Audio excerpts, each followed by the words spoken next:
you should break up with Ida. Or else you are fired. Hindi ko po kaya iwan si Ida. Si Ira o ang trabaho mo? Kurt, seryoso ka na ba dyan sa desisyon mo na yan?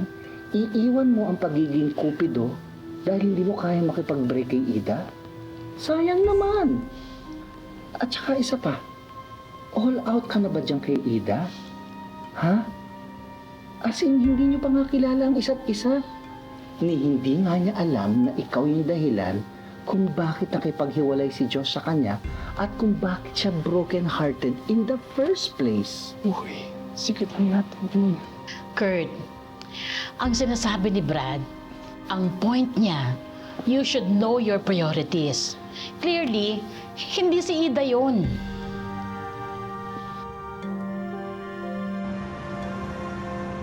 Hindi naman sobrang kukontra sa kung ano ang meron kayo ni Kurt ngayon.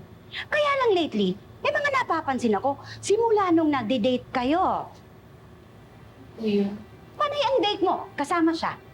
Eh okay lang naman sana sa akin kung hindi kayo nag-aaksay ng ingredients. Kalalaro ninyo. At saka hindi mo na na-attend itong cafe natin, oh. Pag maraming customer, sinong nangangarag? Yan, si Peachy. Sorry din po talaga, tita. Siguro po, na-excite lang talaga ako. Masyado. Pumayag pa naman ako kasi akala ko magiging good influence siya sa'yo. Eh, parang nakakasama. Tita, hindi naman po yun. Maybe he's not good for you, Ida. Ida, Pichi, Tita, Tita Miss, Miss Kisses. Ida, pwede ka bang makausap? I have something important to tell you. Ano po yun?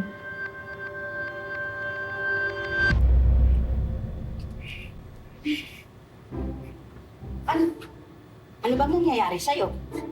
Kulang ka sa tulog? Ay, or napadami yata ang asukal, Tita K. A clear case of sugar rush. Nagiging hyper. Hindi, alam nyo, iba kasi ang epekto sa akin ng matamis. Pag kumakain ako ng matamis, napipwersa akong magsabi ng totoo. Eh, kung ganun po, ano po ba yung sasabihin niyo sa akin? Kasi kinakabahan na po ako eh. Yung tungkol sa boyfriend mo, Ano po yung tungkol sa kanya? alam mo naman na Cupid si Kurt, di ba? Cupid! Cupid! Sino yung may bakbak?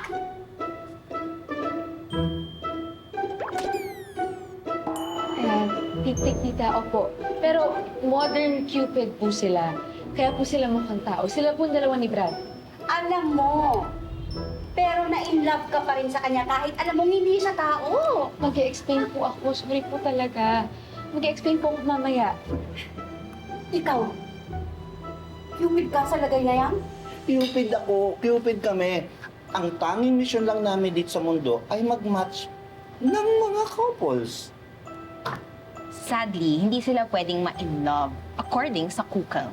Correct! Eh kung ganun po, ano po ba yung sasabihin niyo sa akin? May iba po ba siyang powers na kailangan kong malaman? Si Kurt kasi ang pumana kay Josh para mag-match sa ibang babae. Siya yung dahilan kung bakit nakipaghiwalay yung ex mo sa'yo. Hindi po totoo yan. Kasi good Cupid po si Kurt. Hindi niya po gagawin sa akin yan. At kung ginawa niya man po sa akin, ba't hindi niya po sasabihin sa akin agad? Kaya hindi po ako naniniwala. Ida, ngayon, na-discover ninyo na siya ang dahilan kung bakit ka nasaktan noon. Bakit hindi ka makapaniwala? Brad? Anong ginagawa mo nito? Speaking of Cupid, ayan na. Bakit hindi mo tanungin yung Cupid boyfriend mo?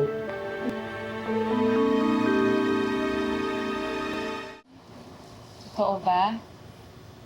Hindi ikaw yung nag-match kay Josh sa ibang babae? Yes.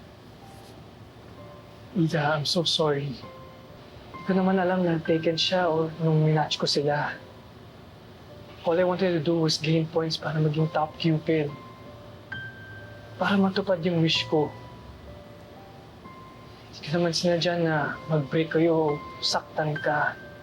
Hindi naman yun yung issue, Kirby. Si Josh, he's part of my past na. Wala na ako nararamdaman ng feeling of love and anger sa kanya. Nakapag-move on na ako. Ang iniisip ko lang talaga ngayon, bakit hindi mo sinabi sa akin agad?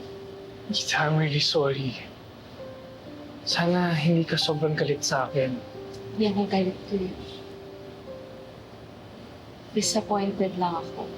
Kasi kung seryoso talaga tayo sa relasyon na to, dapat maging honest tayo sa isa't isa. Ida, willing akong maging honest sa'yo. To tell you everything that you need to know. Kahit sinasabi nila na hindi tayo pwede, I will fight for you. Until the end.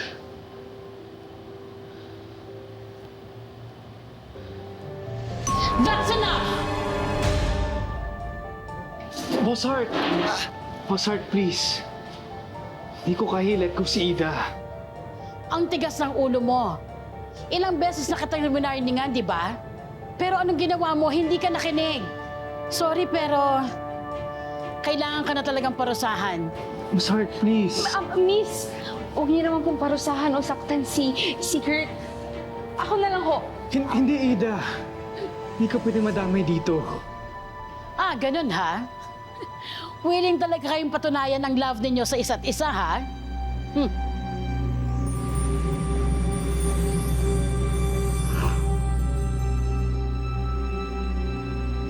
Kung talagang meant to be kayo, mahahanap ninyo ang half-heart ninyo.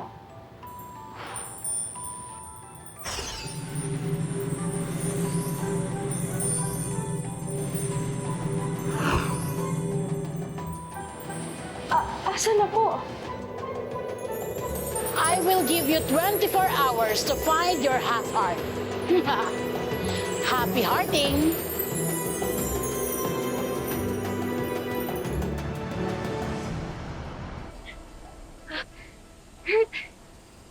Kurt!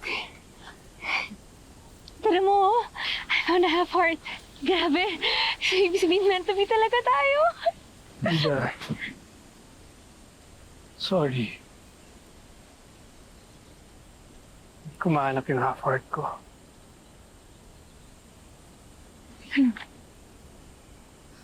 Meron pa tayong 30 minutes to find it. Tara! Ida, wala na akong magagawa. Pero ibig sabihin nun, bakit hindi ko mahanap yung half-heart ko? Hindi ako susuko sa atin. I won't give up on us. Kahit anong parusa bigay sa akin ni Boss Hart, tatanggapin ko. Hindi kita iiwan.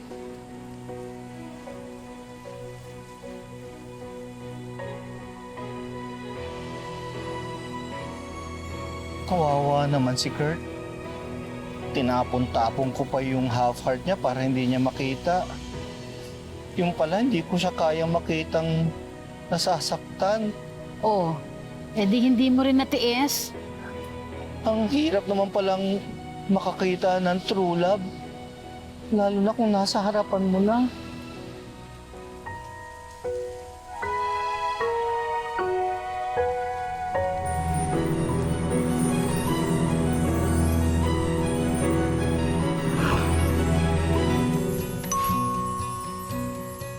Napatunayan ninyong malalim at totoo ang pagmamahalan ninyo sa isa't isa.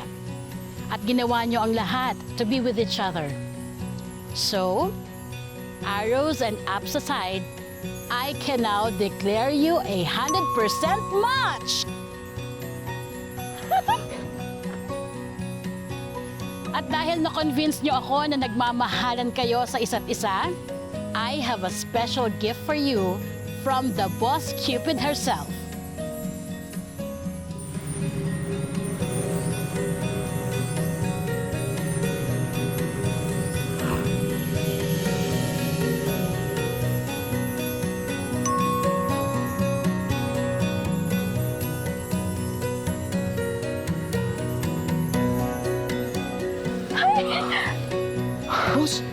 sabihin ba nito?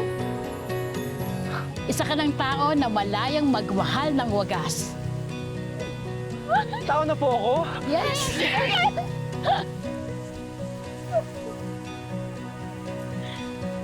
At sana, huwag ninyong i-take for granted ang mga pinagdaanan ninyo. At huwag ninyong kakalimutan ang mga sacrifices ninyo na ginawa para sa isa't isa. Okay?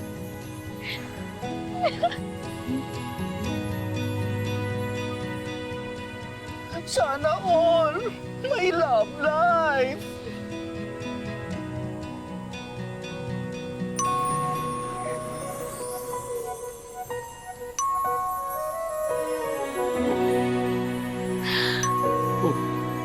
Perfect match!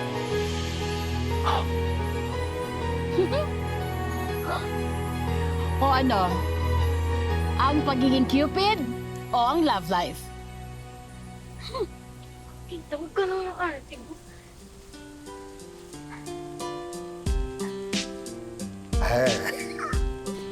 Ah.